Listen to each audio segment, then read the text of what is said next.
Hi friends, welcome to Michu's media. ഇന്ന് ഞാൻ വന്നിരിക്കുന്നത് ഒരു ഈസി ചിക്കൻ കറിയുടെ റെസിപ്പിയുമായാണ്. പലതരത്തിലുള്ള ചിക്കൻ കറികൾ നമ്മൾ കഴിച്ചിട്ടുണ്ട്. എന്നാൽ ഇത് പാചകം പഠിച്ചുകൊണ്ടിരിക്കുന്നവർക്കും ബാച്ചിലേഴ്സിനും ഒക്കെ വളരെ എളുപ്പത്തിൽ തയ്യാറാക്കാൻ പറ്റുന്ന ഒരു ചിക്കൻ റെസിപ്പിയാണ്. ആദ്യം തന്നെ ഞാനൊരു കുക്കർ അടുപ്പത്ത് വെച്ചിട്ടുണ്ട്. അത് ചൂടാകുമ്പോൾ നമുക്ക് 4 ടേബിൾ സ്പൂൺ എണ്ണ അതിലേക്ക് ഒഴിച്ചു കൊടുക്കാം. ഞാനിവിടെ വെളിച്ചെണ്ണയാണ് എടുത്തത്. നിങ്ങൾക്ക് ഇഷ്ടമുള്ള ഏത് ഓയിൽ വേണമെങ്കിലും ഉപയോഗിക്കാം. ഇപ്പോൾ വെളിച്ചെണ്ണ നന്നായി ചൂടായി വന്നിട്ടുണ്ട്. ഇനി നമുക്ക് ആദ്യം ഇതിലേക്ക് ഇഞ്ചി, വെളുത്തുള്ളി, പച്ചമുളക് 3ഉം കൂടി മിക്സിയിലിട്ട് ഒന്ന് ചതച്ചെടുത്തതാണ്. ഇത് നമുക്ക് ആദ്യം തന്നെ ചേർത്ത് കൊടുക്കാം. എന്നിട്ട് ഇതിൻ്റെ പച്ചമണം മാറുന്നത് വരെ ഒന്ന് ഇളക്കി കൊടുക്കണം. ഇപ്പോൾ നമ്മുടെ ഇഞ്ചി, പച്ചമുളക്, വെളുത്തുള്ളി എല്ലാം നന്നായി തന്നെ മൂത്ത് വന്നിട്ടുണ്ട്. ഇനി ഇതിലേക്ക് 3 സവാള നീളത്തിലരിഞ്ഞത് കൂടി ചേർത്ത് ഒന്ന് മിക്സ് ചെയ്ത ശേഷം കുറച്ച് കറിവേപ്പില കൂടി ചേർത്ത് കൊടുക്കാം. ഞാനിപ്പോൾ ഇവിടെ 2 തണ്ട് കറിവേപ്പില മാത്രമാണ് ചേർത്ത് കൊടുത്തിട്ടുള്ളത്. അവസാനം നമുക്ക് കുറച്ച് കറിവേപ്പില കൂടി ചേർത്ത് കൊടുക്കാം. ഇതിപ്പോൾ നമ്മുടെ വീട്ടിലുണ്ടായ കറിവേപ്പിലയാണ്, അതുകൊണ്ട് തന്നെ നല്ല സ്മെല്ലും വരുന്നുണ്ട്. അപ്പോൾ നമുക്ക് ഇതുകൂടി ചേർത്ത് നന്നായി ഒന്ന് മിക്സ് ചെയ്ത് കൊടുക്കാം. ഇനി നമുക്ക് ഈ സവാളയൊക്കെ ഒന്ന് വേഗം വഴറ്റിയെടുക്കാനായിട്ട് 1 ടീസ്പൂൺ ഉപ്പ് കൂടി ഞാനിപ്പോൾ ചേർത്ത് കൊടുക്കുന്നുണ്ട്. ഇനി നമുക്കിതൊന്ന് ചെറുതായി വഴറ്റി കൊടുക്കാം.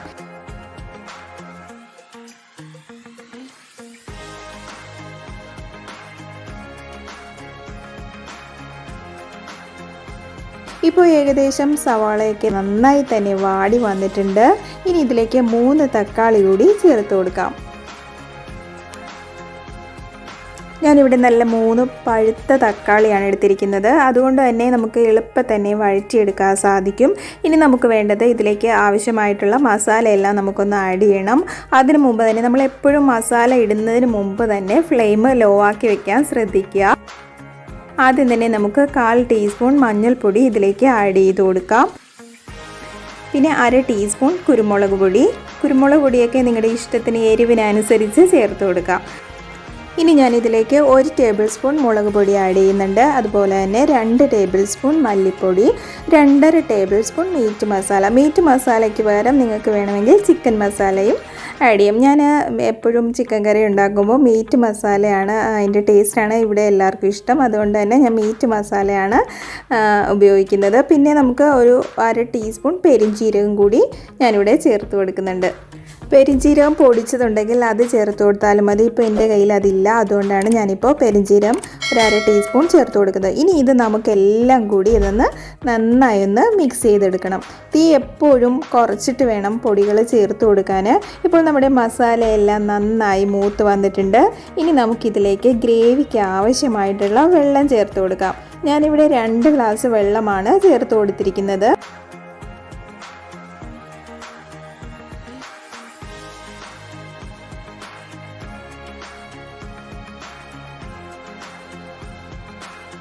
ഇനി ഇതിലേക്ക് കഴുകി വൃത്തിയാക്കി വെച്ചിരിക്കുന്ന 1/2 കിലോ ചിക്കൻ ചേർത്ത് കൊടുക്കാം.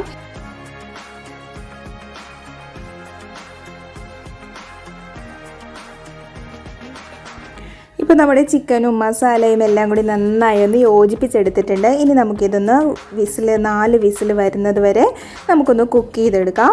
ഞാനിപ്പോൾ 4 വിസിലാണ് ഇവിടെ എടുത്തിരിക്കുന്നത്. അപ്പോൾ കറക്റ്റായിട്ട് തന്നെ വേവ് ശരിയായി വന്നിട്ടുണ്ട്. അപ്പോൾ നിങ്ങളുടെ കുക്കർ ഏതാണോ അതനുസരിച്ചിട്ട് വിസിലിൻ്റെ എണ്ണം മാറി വ്യത്യാസം വന്നിരിക്കും. ഇപ്പോൾ എനിക്ക് 4 വിസിൽ വന്നപ്പോൾ തന്നെ നല്ല സൂപ്പറായിട്ട് തന്നെ ചിക്കൻ വെന്ത് വന്നിട്ടുണ്ട്. കണ്ടോ, നമ്മുടെ ചിക്കനൊക്കെ നന്നായി തന്നെ വെന്ത് വന്നിട്ടുണ്ട്. ഇപ്പോൾ ഇങ്ങനെ തന്നെ നമുക്കിത് യൂസ് ചെയ്യാം. എന്നാലും ഒന്നുകൂടി ടേസ്റ്റ് കൂട്ടാനായിട്ട് നമുക്കിതിലേക്ക് 1/2 മുറി തേങ്ങയും 4 ചെറിയുള്ളിയും കൂടി നന്നായി ഒന്ന് അരച്ചെടുത്തത് കൂടി ഇതിലേക്ക് ആഡ് ചെയ്ത് കൊടുക്കണം. അപ്പോൾ ഒന്നുകൂടി നല്ല ടേസ്റ്റ് കിട്ടും നമ്മുടെ ചിക്കൻ കറിക്ക്.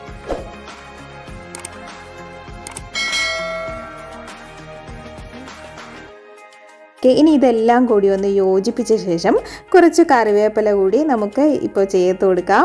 ഇനി ഇതൊന്ന് നന്നായി തിളച്ച് വരുന്നത് വരെ വെയിറ്റ് ചെയ്യാം.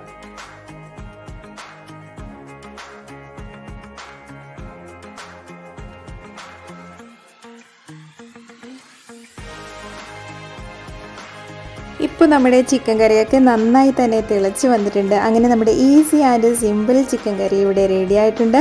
പാലപ്പത്തിൻ്റെ കൂടെയും അരിപ്പത്തിരിയുടെ കൂടെയൊക്കെ കഴിക്കാൻ പറ്റിയ ഒരു നല്ല ചിക്കൻ കറിയാണിത്. ഇത് കുക്ക് ചെയ്ത ശേഷം ഒരു അരമണിക്കൂറെങ്കിലും ഒന്ന് മാറ്റി നമുക്ക് അടച്ച് വെച്ചതിന് ശേഷം വിളമ്പാൻ ഒന്നുകൂടി ടേസ്റ്റ് ഇതിലേക്ക് പിടിക്കും. അപ്പോൾ എല്ലാം ഒന്ന് ചിക്കനിൽ പിടിച്ചിരിക്കാൻ വേണ്ടിയാണ് അങ്ങനെ ചെയ്യുന്നത്. ഇനി ഇതിലേക്ക് 3 ചെറിയുള്ളിയും കറിവേപ്പിലയും കൂടി വെളിച്ചെണ്ണയിലൊന്ന് താളിച്ചൊഴിച്ചാൽ ഇനിയും ടേസ്റ്റ് ആക്കാം. അങ്ങനെ നമ്മുടെ സിമ്പിൾ ആൻഡ് ടേസ്റ്റി ചിക്കൻ കറി ഇവിടെ റെഡി ആയിട്ടുണ്ട്. നിങ്ങളെല്ലാവർക്കും ഇഷ്ടമായെന്ന് കരുതുന്നു. നിങ്ങൾക്ക് ഈ ചിക്കൻ കറി ഇഷ്ടമായെങ്കിൽ ഫീഡ്ബാക്ക് കമൻസായി അറിയിക്കാൻ മറക്കരുത്. പുതിയൊരു വീഡിയോയുമായി ഇൻഷാ അല്ലാഹ് നമുക്ക് വീണ്ടും കാണാം. Thanks for watching.